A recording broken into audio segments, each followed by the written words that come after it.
संसदको यो गरिमामय सदनमा उपस्थित भएका छौँ। केही वर्षदेखि मुख्यतः नेपालमा शान्ति र परिवर्तनको एउटा नयाँ युगलाई जन्म दिने प्रक्रियामा नेपाली जनताले, नेपालका राजनीतिक दलहरू र नेताहरूले एउटा नयाँ संस्कृति र परम्पराको विकास गरेका छन्। त्यो हो राष्ट्रिय महत्त्वका, ऐतिहासिक महत्त्वका र दूरगामी महत्त्वका विषयहरूमा सहमति र समझदारीबाट अगाडि जाने, राष्ट्रलाई निकास दिने र गति दिने यो एउटा नयाँ संस्कृतिको रूपमा नै विकास भएर आएको छ। हामीले विगतमा शान्ति प्रक्रियाको सन्दर्भमा, संविधान निर्माण प्रक्रियाको सन्दर्भमा होस् या देशमा हुने विभिन्न प्राकृतिक विपदाहरूको सामना गर्ने सन्दर्भमा, खास गरी विनाशकारी भूकम्पबाट उत्पन्न परिस्थितिको सामना गर्ने सन्दर्भमा पनि हामी सबैले राष्ट्रिय जिम्मेवारीका साथ, अत्यन्त संवेदनशीलताका साथ सहमति, सहकार्यद्वारा जनतालाई राहत दिने, नेतृत्व गर्ने परम्परा जस्तै बसालेका छौँ र त्यही प्रक्रियाको एउटा अत्यन्त महत्त्वपूर्ण नयाँ कडीका रूपमा आज हामी दोस्रो संविधान संशोधनको यो घडीमा आइपुगेका छौँ। खास गरी देशको भौगोलिक अखण्डतासँग सम्बन्धित विषयमा हामी हिजो राजतन्त्र, खास गरी निरङ्कुश पञ्चायती तानाशाहीको प्रारम्भिक दिनमा राजतन्त्रले गुमाएको भूमि गणतन्त्रले फिर्ता लिने ठाउँमा हामी आइपुगेका छौँ र त्यो गर्वको साथ राजतन्त्रले गुमायो, गणतन्त्रले लिँदैछ। त्यो ऐतिहासिक गौरव हाम्रो यो सदनलाई प्राप्त हुँदैछ र हामी त्यो प्रक्रियाको नयाँ कडीको रूपमा संविधान संशोधनको यो प्रक्रियामा उपस्थित छौँ। म पनि आम नेपाली जनतासँगै, नेपालका सबै राजनीतिक दलहरूसँगै, नागरिक समाजसँगै म गर्व व्यक्त गर्न चाहन्छु, सबैसँग एकैबद्धता प्रकट गर्न चाहन्छु र हामीले यो समस्याको समाधान पनि, मलाई विश्वास छ, हामी यसको अन्तिम निर्णयमा पुग्ने बेलासम्म जसरी यो विषयमा हामी प्रस्ताव प्रस्तुत गर्दा सर्वसम्मति हामीले जनाएका छौँ, निर्णयमा पनि सर्वसम्मति हुने विश्वास पनि म व्यक्त गर्न चाहन्छु र यो राष्ट्रिय एकताको निम्ति यो सम्मानित सदनका सबै प्रतिनिधित्व गर्ने राजनीतिक दल, नेताहरू र माननीय सदस्यहरू प्रति हार्दिक धन्यवाद मेरो दलको तर्फबाट र मेरो तर्फबाट व्यक्त गर्न चाहन्छु र आउने दिनमा पनि हामीले ठुलो सङ्घर्ष र बलिदानपछि प्राप्त गरेको सङ्घीय लोकतान्त्रिक गणतन्त्रलाई सुदृढ गर्ने, यसको मार्फतबाट जनतालाई सुशासन, विकास र समृद्धिको नयाँ युगतिर लैजाने कुरामा हामीलाई राष्ट्रिय एकताको भावना अनुसार नै सफलता प्राप्त हुनेछ भनेर विश्वास र कामना पनि व्यक्त गर्न चाहन्छु। मैले अहिले यो विषयमा धेरै लामो कुरा गर्नुभन्दा पनि म के भन्न चाहन्छु भने नेपालको राजनीतिक परिवर्तनको ऐतिहासिक प्रक्रियामा हामीले दुईटा मूलभूत चुनौतीहरूको सामना गर्नु थियो। नेपाली जनताले, नेपालको राजनीतिक आन्दोलनले एकातिर सामन्ती निरङ्कुश तन्त्र र त्यसद्वारा जन्माइएका आर्थिक, राजनीतिक, सामाजिक, सांस्कृतिक विसङ्गतिहरूका विरुद्ध लड्नु थियो हामीले र त्यसको ठाउँमा लोकतन्त्र, जनतन्त्र, जनवाद जे भने पनि लोकतन्त्र हामीले स्थापित गर्ने एउटा चुनौती थियो र लामो समयदेखि, खास गरी राणाशाही विरोधी आन्दोलनको बेलादेखि हामी जनयुद्ध र जनआन्दोलन हुँदै शान्ति प्रक्रिया 62-63 को आन्दोलनसम्म आउँदा हामीले त्यो लडाईँमा आधारभूत विजय प्राप्त गरेकै हो।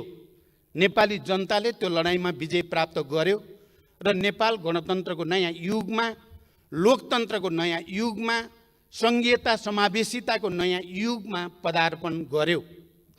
र नेपाली जनताको अगाडि र हामी सबैको अगाडि अर्को एउटा मुद्दा भनेको राष्ट्रिय स्वाधीनतालाई सुदृढ गर्नु, हाम्रो भौगोलिक अखण्डतालाई रक्षा र सुदृढ गर्नु र सबै खाले वैदेशिक दबाव हस्तक्षेपबाट उन्मुक्त नेपाल निर्माण गर्ने दायित्व पनि नेपाली जनताको समूह इतिहासले सुम्पिएको एउटा गहन र दूरगामी जिम्मेवारी थियो।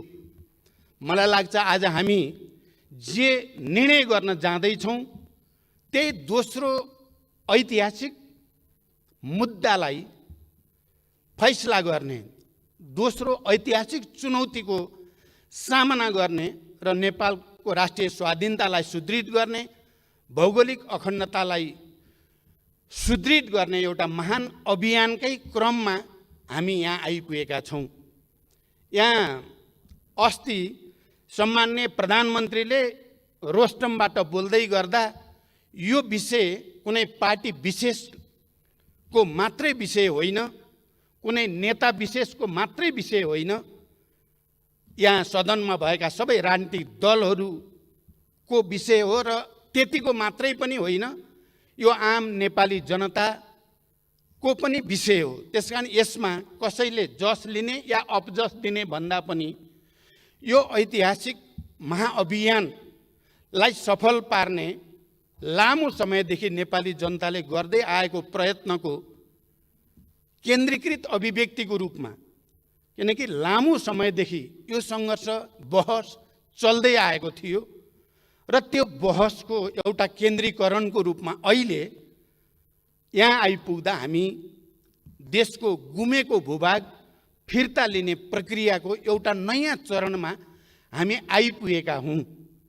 आज यो विषयलाई, यति संवेदनशील गम्भीर राष्ट्रिय विषयलाई सहमति बनाउँदै, किनकि बीचबीचमा हामी सबैलाई थाहा छ सर्वदलीय बैठकहरू बस्दै सहमतिको निम्ति प्रयासहरू गर्दै र यो विषयको गाम्भीर्यता र जिम्मेवारी र संवेदनशीलता अनुसार नै राष्ट्रिय समझदारी बनाउँदै अहिले सरकारले यसलाई संविधान संशोधनद्वारा हाम्रो नक्सा जसरी संविधानमा लोगोको रूपमा, प्रतीकको रूपमा इङ्गित छ, त्यसलाई सच्याउने पहल कदमी जो गर्यो त्यसको लागि म सम्माननीय प्रधानमन्त्री नेपाल सरकारलाई विशेष धन्यवाद भन्न चाहन्छु र यसमा साथ दिने सबै राजनीतिक दलहरू, नागरिक समाज र आम नेपाली जनतालाई पनि म हृदयदेखि आभार प्रकट गर्न चाहन्छु, बधाई भन्न चाहन्छु र धन्यवाद भन्न चाहन्छु। किनकि यो हामी सबैको सामूहिक विवेकको प्रतिफल हो। यो कुनै व्यक्ति विशेषको मात्रै मुद्दा पनि होइन, व्यक्ति विशेषले मात्रै गरेर हुने कुरा पनि होइन। मैले केही समय पहिले मात्रै यो विषय, खास गरी नेपालको नक्सासँग सम्बन्धित विषय सदनमा सरकारले दर्ता गरिसकेपछि, संशोधन प्रस्ताव दर्ता गरिसकेपछि मैले प्रधानमन्त्रीजीलाई विशेष सुझाव दिन आवश्यक ठाने र म बालुवाटार गएको थिएँ। म प्रधानमन्त्रीलाई यही भन्न कि यो विषय धेरै गम्भीर छ, संवेदनशील पनि छ, राष्ट्रिय महत्त्वको छ, दूरगामी छ। त्यसकारण देशका सबै राष्ट्रिय राजनीतिक दलहरूको बीचमा गम्भीर अन्तर्क्रिया, संवाद, छलफल जरुरी छ र एउटा राष्ट्रिय सहमति बनाएर मात्रै यस्ता मुद्दाहरूलाई एउटा टुङ्गोमा पुर्याउन उचित हुन्छ भन्ने सुझाव दिन म गएको थिएँ। प्रधानमन्त्रीजी पनि सर्वदलीय बैठक बसाउने निर्णयमा मनमनमा पुग्नु भएको रहेछ र मलाई भन्नुभयो सर्वदलीय बैठक बस्नु पर्यो, तपाईँसँग सल्लाह गर्न खोजेको भन्नुभयो। यो त बडो टेलिप्याथी भए जस्तो भयो। म त्यही सुझाव तपाईँलाई राख्न आएको, तपाईँले पनि सर्वदलीय बैठक भन्नुभयो, यो त बडो गजबको चाहिँ कोइन्सिडेन्स जस्तो, संयोग जस्तो पनि भयो भनेर मैले भने र त्यो सर्वदलीय बैठकमा मैले एउटा कुरा के भनेको थिएँ भने राष्ट्रिय स्वाधीनताको सुदृढीकरणका सम्बन्धमा, भौगोलिक अखण्डताको रक्षाका सन्दर्भमा नेपालले खास गरी 2046 सालको ऐतिहासिक जनआन्दोलनपछि पञ्चायती तानाशाहीका विरुद्ध लामो सङ्घर्ष, झन्डै 30 वर्ष लामो सशस्त्र शान्तिपूर्ण धेरै खाले सङ्घर्ष र बलिदानपछि जुन परिवर्तन आयो र परिवर्तनपछि जति सरकारहरू बने, ती सबै सरकारले भारतसँग वार्ता संवाद गर्दा प्राय सबैले हिजोका असमान सन्धि सम्झौताको पुनरावलोकन, परिवर्तनका बारेमा कुरा उठाउने गरेको र 62-63 को आन्दोलनपछि जति पनि प्रधानमन्त्रीहरू बनियो, हामी सबैले एउटा मात्र होइन सबैले नै जुनसुकै राजनीतिक दलको तर्फबाट प्रधानमन्त्री भए पनि ती सबै प्रधानमन्त्रीहरूले नेपालको भूगोलको सम्बन्धमा, नेपालको सिमानाको सम्बन्धमा बडो गम्भीर ढङ्गले प्रश्नहरू उठाएको र संयुक्त वक्तव्यमा या समझदारीहरूमा भारत सरकारसँग ती विषयहरू उल्लेख हुने गरेको इतिहास बडो प्रष्टसँग देखिएको छ। मैले ती सर्वदलीय बैठकमा भन्ने पनि गरेको थिएँ, यो हामी सबैको निम्ति खुसीको कुरा हो र यो लामो कालखण्डमा 2007 सालपछिका धेरै आन्दोलनहरूको क्रममा नेपाली जनताको राष्ट्रिय चेतना, नेपाली जनताको भौगोलिक अखण्डताप्रतिको संवेदनशीलता र त्यो चेतना पनि गुणात्मक ढङ्गले नयाँ चरणमा पुगेकै छ। यो सबैको प्रतिफल नै हो कि हामी आज हाम्रो गुमेको भूमि फिर्ता लिने, त्यसको दाबी प्रस्तुत गर्ने र त्यसको निम्ति भारत सरकारसँग नयाँ सिराबाट संवाद गर्ने, वार्ता गर्ने, राजनीतिक तहमा, कूटनैतिक तहमा वार्ता र संवाद गरेर यो समस्यालाई वान्स एन्ड फर अल सधैँका निम्ति समाधान गर्ने एउटा सङ्कल्प हामीले लिएका छौँ। त्यसो भएको हुनाले पछिल्लो चरणमा जति पनि भारत सरकारसँग नेपालका सरकारहरूको, प्रधानमन्त्रीहरूको वार्ताहरू भए, ती सबैमा खास गरी कालापानी क्षेत्र, त्यो लिम्पियाधुरा, लिपुलेक र कालापानी क्षेत्र र सुस्ताको क्षेत्र, भूगोल, यसलाई विवादित क्षेत्र हुन् र यसलाई वार्ता र संवादको माध्यमबाट यी विवादित क्षेत्रको समस्या समाधान गर्नुपर्दछ भन्ने कुरामा नेपाल र भारत दुवैको सहमति बन्दै पनि आएको हो र त्यसलाई विवादित क्षेत्रको रूपमा उल्लेख गरिएको छ, स्थापित गरिएको छ। त्यहाँ भारतले पनि र नेपालले पनि कुनै विमति राखेका छैनन्। कालापानी क्षेत्र विवादमा छ भन्ने कुरा र सुस्ता पनि विवादमा छ भन्ने कुरा भारत सरकारले समेत स्वीकार गरेको तथ्य हो। मैले प्रकारान्तरले कश्मीर सम्बन्धी मुद्दाका सन्दर्भमा भारतले नयाँ नक्सा जारी गर्यो र मैले के ठान्छु भने भारत सरकारले सम्भवतः कश्मीर इस्युमा लामो समयदेखि रहेको आफ्नो आन्तरिक समस्यालाई समाधान गर्ने उपायको रूपमा सम्भवतः नयाँ नक्सा प्रकाशित गरेको थियो। उसको चाहिँ चाहना नेपाललाई जिस्क्याउनु थिएन होला। उनीहरूको चाहिँ चाहना भनेको कश्मीरसँग सम्बन्धित इस्युमा आफूले गरेको निर्णय, भारत सरकारले गरेको निर्णयलाई स्थापित गर्ने थियो होला। तर प्रकारान्तरले त्यसले हामी सबैलाई झकझक्यायो। त्यो नक्सा आफ्नो ढङ्गले भारतले प्रकाशित गर्नु, नयाँ नक्सा र विवादमा छ भनेको भूमिलाई पनि भारतले आफ्नै नक्सामा समेट्नु, किनकि पटक पटक यो विषय विवादित छ भनेर भनिसकेको सन्दर्भमा या त त्यो भूगोललाई समेट्दा नेपाल सरकारसँग पनि संवाद गरेर के गर्ने भनेको भए त्यसले समस्या समाधानको एउटा नयाँ बाटो खोल्न पनि सक्थ्यो। किनकि यो कुरा स्वीकारिएको तथ्य हो कि कालापानी र सुस्ता, किनकि पटक पटक म पनि प्रधानमन्त्रीको हैसियतले भारत भ्रमणमा जाँदा, चाहे त्यो सन् 1950 को सन्धिको सन्दर्भ होस् या कालापानी क्षेत्र र सुस्ता क्षेत्रसँग सम्बन्धित सीमा सम्बन्धी विवादको कुरा होस्, उठेकै थियो, उठाइएकै थियो र यो विवादलाई दुवै देशको सचिव स्तरीय जोइन्ट कमिटी मार्फत समाधान गर्ने भनेर त्यो प्रक्रियाको थालनी पनि हुँदै आएको थियो।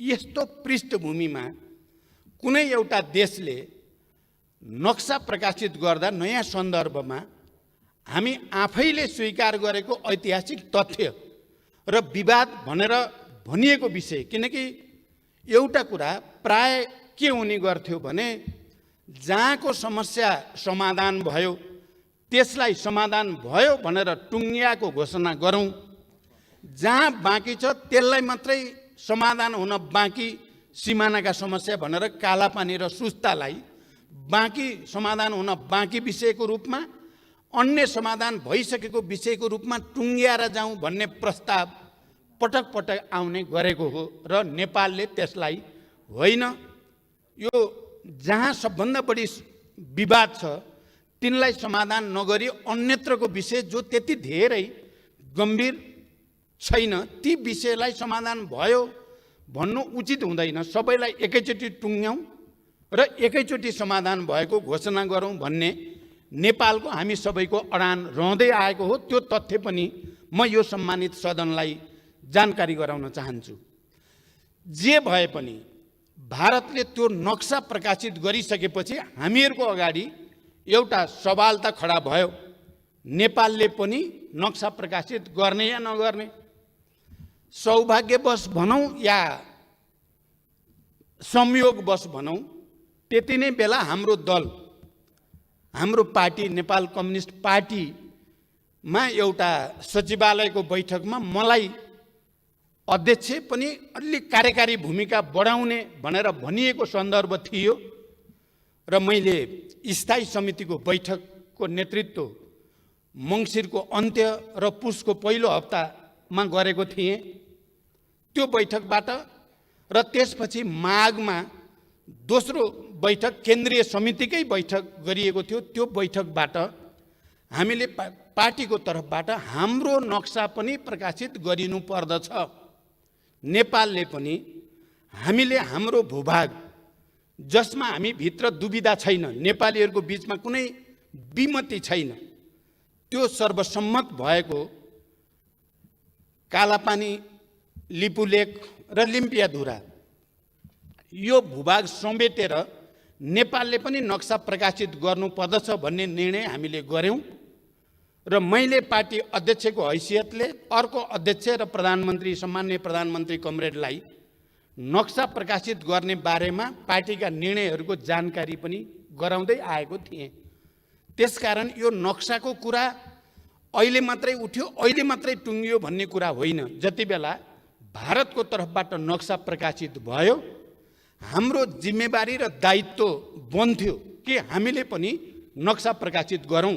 हाम्रो ऐतिहासिक भूभाग समेटिएको सुगौली सन्धिद्वारा निर्धारित सिमानालाई समेटेर हामीले नक्सा प्रकाशित गर्ने कुरामा लागिराखेका थियौँ। अहिले प्रधानमन्त्रीजीले भनिराख्नु भएको छ, हामी त्यति बेलादेखि नै यो प्रक्रियाको तयारीमा चाहिँ लागेका थियौँ र मैले सर्वदलीय बैठकमा नि भनेको थिएँ। आज म सभामुख महोदय यो सम्मानित सदनलाई पनि प्रश्न गर्न चाहन्छु कि सर्वदलीय बैठकको बेलामा पनि हामीले नक्सा प्रकाशित गर्नुको साथसाथै भारतसँग वार्ताको निम्ति, संवादको निम्ति पहल बढाएर लानुपर्ने हुन्छ। मैले प्रधानमन्त्रीजीले ड्राफ्ट गरेको डिप्लोमेटिक नोट मलाई पनि पढ्ने अवसर प्राप्त भयो। प्रधानमन्त्रीजी र मैले सँगै पनि त्यसलाई हेऱ्यौँ। त्यो बडो जिम्मेवारपूर्ण भाषामा स्ट्रङली वार्ताको निम्ति अपिल गरिएको छ र त्यो वार्ता प्रधानमन्त्री लेभलमा त राजनैतिक खालको वार्ता हुन सक्छ, तर हाम्रो जोइन्ट कमिटी लेभलमा चाहिँ फेरि गम्भीर वार्ता गरेर यो समस्या समाधान गर्नुपर्छ भनेरै लेखिएको थियो र मलाई विश्वास थियो छिटै वार्ता हुन्छ। र नक्सा प्रकाशित गर्नुभन्दा अगाडि नै वार्ता भएर समस्याको समाधान भयो भने त्यो धेरै राम्रो कुरा हो। कहीँ न कहीँ त्यसका विभिन्न विकल्पहरूमाथि छलफल सुरु भयो भने पनि त्यो ऐतिहासिक कुरा नै हुन्छ भन्ने मेरो विश्वास पनि थियो। तर वार्ताको प्रक्रिया चाहिँ अगाडि बढ्न सकेन। मैले पटक पटक पठाइएका चिठीहरूको बारेमा पनि सरकारबाट जानकारी पाइरहेकै थिएँ, तर वार्ताको प्रक्रिया सुरु हुन सकेन र बरु उल्टै भारतको एकजना जिम्मेवार नेता र सरकारका जिम्मेवार मन्त्रीबाट त्यही विवादित भनिएको भूमिबाट जाने गरी बाटो निर्माणको उद्घाटन भयो। त्यो उद्घाटन पनि लकडाउनको बेलामा। त्यो वार्ताको बारेमा नेपालले प्रस्ताव अगाडि बढाइरहेकै थियो। त्यसको बारेमा सकारात्मक पहल र त्यसको निम्ति तत्परता प्रदर्शन गर्नुको सट्टा झन् उल्टै त्यही भूमि छिरेर मानसरोवरसम्म जाने बाटोको उद्घाटन गरिदिँदा हामी सबैलाई अझ बढी उद्वेलित, अझ बढी तरङ्गित र आम नेपालीहरूको राष्ट्रिय भावनालाई त्यसले अलिअलि चुनौती दिए जस्तो पनि, अलिकति उद्वेलित बनाए जस्तो पनि हामी सबैलाई महसुस भयो नै। त्यसकारण मैले सर्वदलीय बैठकमा पनि भनेको थिएँ र आज म यो सम्मानित सदनलाई पनि भन्न चाहन्छु, प्रकारान्तरले त्यो नक्सा प्रकाशित गरेर र त्यो बाटो उद्घाटन गरेर भारतले हामी नेपालीहरूलाई एकताबद्ध हुन, आफ्नो गुमेको जमिन फिर्ता लिनको लागि अगाडि बढ्न नकारात्मक रूपले जो चुनौती दियो, म त्यसको लागि ती मन्त्रीहरू भारतका र ती नेताहरूलाई धन्यवाद पनि भन्न चाहन्छु। इतिहासको जिम्मेवारी पुरा गर्नको लागि हामीलाई घचघच्याउनु भयो तपाईँहरूले। तपाईँहरूले त्यसो नगरेको भए हामी त अलि अर्कै तरिकाले समस्या समाधान गर्न चाहेका थियौँ। वार्ता संवादकै बाटोबाट नै यो समस्याको समाधान होस् भन्ने चाहेका थियौँ। तर आज हामी संविधान संशोधनको यो घडीसम्म आइपुगेका छौँ। यसको के अर्थ होइन भने र हुन हुँदैन भने हामी फेरि भारतसँग कुनै खालको दुश्मनी चाहेका छौँ त भन्दा बिल्कुल छैनौँ। हामी भारतसँग फेरि पनि यो समस्याको शान्तिपूर्ण कूटनैतिक र राजनीतिक संवादको माध्यमबाट समस्याको समाधान चाहन्छौँ। मलाई लाग्छ नेपाल सरकारले पनि र हामी कसैले पनि यो मुद्दालाई अनावश्यक प्रोभोकेसन गरेर समाधान नहुने दिशातिर लैजान चाहेका छैनौँ। बरु यसलाई एकपटक र सधैँका निम्ति समाधान गर्ने उपायको हामी खोजीमा छौँ। हामी राजनीतिक नेतृत्वमा भएका पार्टीका नेताहरू सबै गम्भीर छौँ। यो परिस्थिति नआइदिएको भए हुन्थ्यो। यो परिस्थिति आउनुभन्दा अगाडि नै वार्ता र संवादबाट समस्याको समाधान गर्न सक्नु पाएको भए हुन्थ्यो। हाम्रो तर्फबाट हामीले प्रयास नगरेको होइन। हाम्रो तर्फबाट हामीले अधिकतम प्रयास अन्तिम समयसम्म पनि गरेकै छौँ। आज संविधान संशोधन मार्फत हामीले संविधानमा यो लोगोलाई अहिले नयाँ नक्सा अनुसार अपग्रेड गरे पनि, संशोधन गरे पनि हामी भारत सरकारसँग फेरि पनि विनम्रतापूर्वक आग्रह गर्न चाहन्छौँ। हामी मित्रता चाहेका छौँ। हामी असल छिमेकीको एउटा नयाँ सम्बन्धको युगतिर लान चाहेका छौँ। हामी विकास र समृद्धिको नयाँ युगतिर नेपाललाई लान चाहेका छौँ र यसमा भारतको मैत्री र सहयोग अपरिहार्य छ।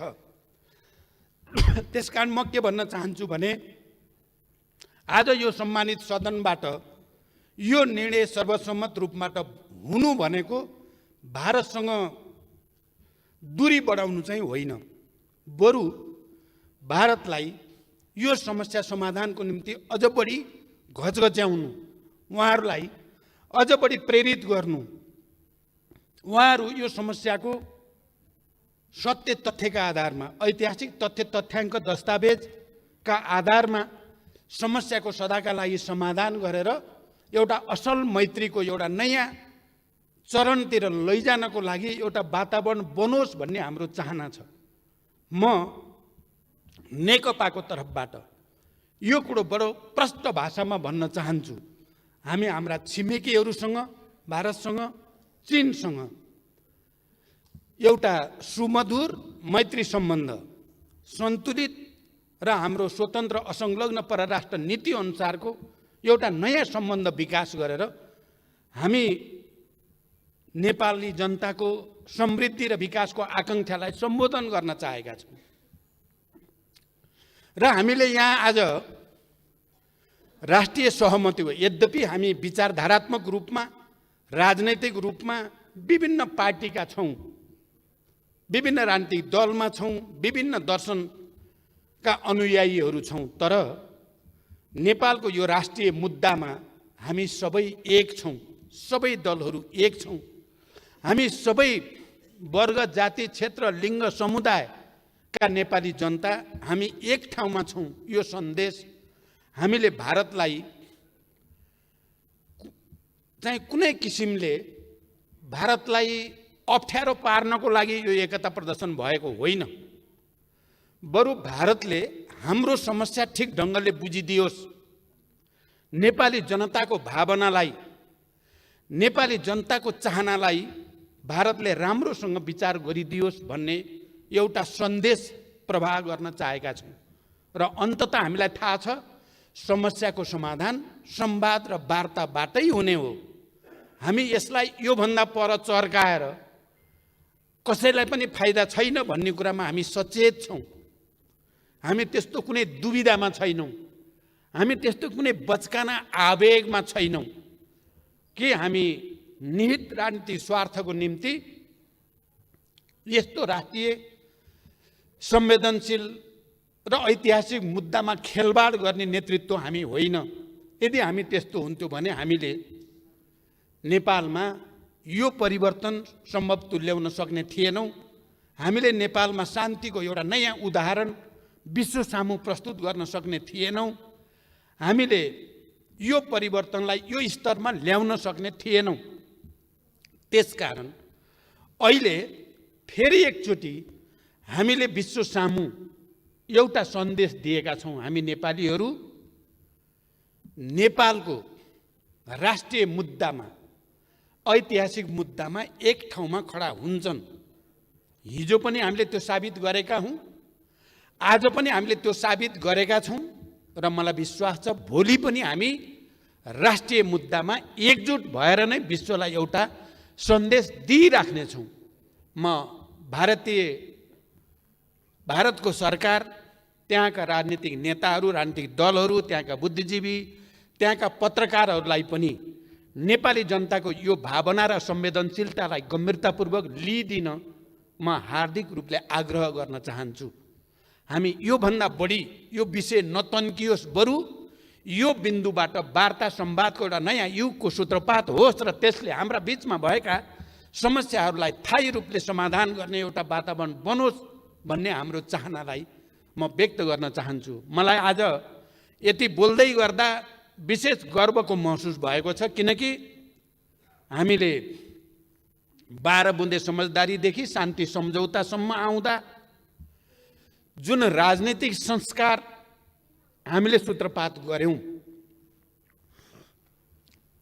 त्यो र भूकम्पको बेलामा हामीले जे भन्यौं र गर्यौं, त्यो संविधान बनाउने बेलामा हामीले जे भन्यौं र गर्यौं त्यो सबै, र अहिले यो विषयमा हामीले जुन एकता प्रदर्शन गरे यो सबैले नेपाली कल्चर, नेपालको मनोविज्ञान, नेपाली भावना, नेपाली चेतनालाई अभिव्यक्त गरेको छ। मैले यो सदनमा आउँदै गर्दा बाटोमा मेरो स्टाफ साथीले भन्नुभयो, कोहीले भनेका छन् रे, लौ पार्टीहरूले त देश बचाउन सक्ने भएनन्, अब फेरि सामन्तहरू नै आउन पर्यो भनेर पनि प्लेकार्ड बोकेका छन् अरे भनेर सुनाउनु भयो मलाई। मैले त्यसो भएर आज सुरुमै भने, राजतन्त्रले गुमाएको जमिन गणतन्त्रले फिर्ता ल्याउँदैछ, खबरदार। नेपाली जनतालाई भ्रमित गर्ने कहीँ कतैबाट कुत्सित प्रयास नहोस्। आज 21औं शताब्दीमा ठुलो सङ्घर्ष र बलिदानबाट खारिएर आएको नेपाली जनता कसैको भ्रमको पछि लाग्ने छैनन्। बरु राष्ट्रिय एकताको साथ हामी यो मुद्दालाई पनि र अहिलेको कोरोना महामारी जो विश्वव्यापी रूपमा देखा परेको छ त्यसको पनि राष्ट्रिय सहमतिको साथै सामना गरेर हामीले देखाउने छौँ। मलाई शान्ति सम्झौताको एउटा हस्ताक्षरकर्ताको हैसियतले 7 दलको तर्फबाट तत्कालीन प्रधानमन्त्री गिरिजाप्रसाद कोइराला र मैले यसै हलमा हस्ताक्षर गरेका थियौँ। त्यो दिन पनि मैले सम्झिन चाहन्छु र सुशील कोइराला प्रधानमन्त्री हुँदा मैले अपोजिसन लिडरको हैसियतमा यसै रोस्टमबाट उठेर म अब अपोजिसनको भूमिकामा रहन्न, तपाईँ अगाडि बढ्नुहोस्, यो भूकम्पको त्रासदीबाट नेपाली जनतालाई राहत दिन हामी एक छौँ, एक हुनेछौँ भनेर मैले यहीँबाट अपिल गरेको थिएँ। आज यो राष्ट्रिय मुद्दामा पनि म त्यही एकताको निम्ति सबैसँग अपिल गर्न चाहन्छु। धमिलो पानीमा माछा मार्ने हामी कसैले पनि प्रयास नगरौँ, राष्ट्रिय मुद्दामा राष्ट्रिय गम्भीरता प्रदर्शन गरौँ भन्न चाहन्छु। कोरोनाका विरुद्धको सङ्घर्षमा पनि मैले सुरुदेखि भनेको छु, यद्यपि कतिपय बेला मेरा भनाइहरूलाई ठिक ढङ्गले बुझिएन कि भन्ने मलाई महसुस हुने गर्दछ। सबै राजनीतिक दलहरू, नागरिक समाज, पत्रकार, बुद्धिजीवी सम्मिलित प्रधानमन्त्रीको नेतृत्वमा एउटा संरचना बनाएर गइयो भने र अनि सङ्घीय सरकार, प्रादेशिक सरकार र स्थानीय सरकारको राम्रो कोअर्डिनेसनमा गयौँ भने सायद यो समस्याको हामीले ठिक ढङ्गले सामना गर्न सकिन्छ भन्न खोजेको थिएँ मैले। तर मेरो भनाइलाई सायद ठिक ढङ्गले मैले बुझाउन सकिनँ। म फेरि पनि भन्छु, आज देशको अगाडि जे जति समस्या र चुनौतीहरू छन् तिनको समाधान राष्ट्रिय सहमति बाहेक अर्को हुन सक्दैन। त्यही राष्ट्रिय सहमतिको निम्ति फेरि एकचोटि सबैसँग अपिल गर्दै सभामुख महोदय म बिदा हुन चाहन्छु। धन्यवाद। माननीय श्री शेरबहादुर देउबा